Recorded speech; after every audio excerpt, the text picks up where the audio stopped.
नमो नमः। स्वागत है आपका मेरे चैनल पर। मैं हूं ममता ठाकुर और मेरी हिंदी और संस्कृत की आने वाली वीडियोस को पाने के लिए मेरे चैनल को सब्सक्राइब करना मत भूलिएगा। आज हम पढ़ेंगे अयोध्या सिंह उपाध्याय जी की कविता। अयोध्या सिंह जी का जन्म 15 अप्रैल 1865 को आजमगढ़ में हुआ था और 16 मार्च 1947 को इनका देहांत हो गया था। हिंदी साहित्य में ये बहुत ही जानी मानी हस्ती रहे हैं। तो चलिए आज कविता को शुरू कर रही हूँ। ये कविता है पाठ 13 एक दिन का और इसको लिखा है अयोध्या सिंह उपाध्याय जी ने। नमो नमः। स्वागत है आपका मेरे चैनल पर। आज हम 7वीं कक्षा की हिंदी के पाठ्य पुस्तक वसंत भाग 2 का पाठ 13 पढ़ने वाले हैं। इसका शीर्षक है एक दिन का और इसे लिखा है अयोध्या सिंह उपाध्याय जी ने। इसमें उन्होंने घमंड ना करने की, अभिमान से दूर रहने की शिक्षा दी है हमें। मैं घमंडों से भरा ऐंठा हुआ एक दिन जब था मुंडेरे पर खड़ा, अचानक दूर से उड़ता हुआ एक तिनका आँख में मेरी पड़ा। मैं झिझक उठा, हुआ बेचैन सा, लाल होकर आँख भी दुखने लगी।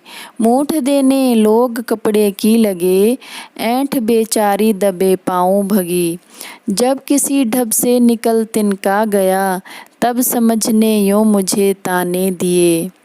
ऐंठता तो किस लिए इतना रहा, एक तिनका है बहुत तेरे लिए। अब इन पंक्तियों में कवि अयोध्या सिंह जी क्या बताना चाह रहे हैं। सबसे पहली 4 पंक्तियों का सरलार्थ मैं आपको बता रही हूँ।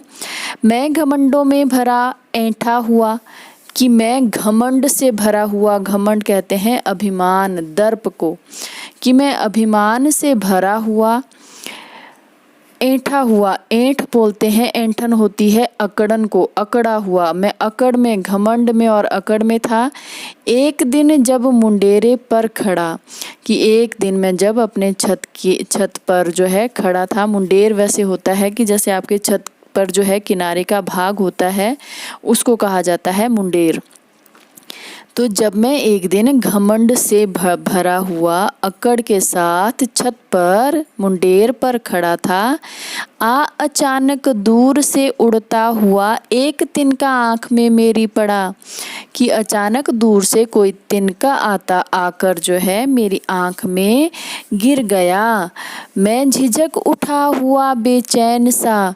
अब जैसे ही तिनका उनकी आँख में गिरता है, वो बेचैन होने लगते हैं, वो परेशान होने लगते हैं तिनके के आँखों में चले जाने पर।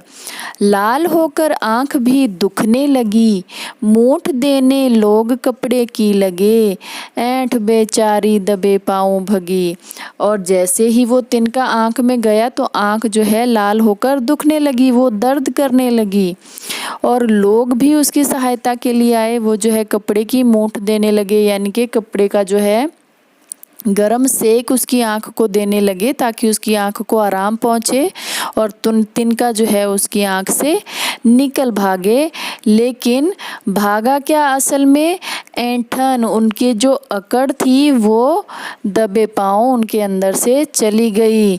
जब किसी ढब से निकल तिनका गया, तब समझने यूँ मुझे ताने दिए।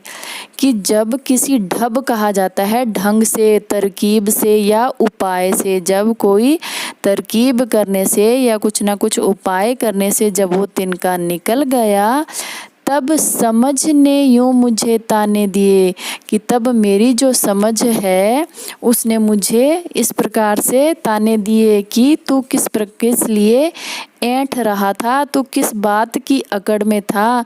केवल एक छोटा सा तिनका ही तुम्हारी अकड़ को समाप्त करने के लिए बहुत है।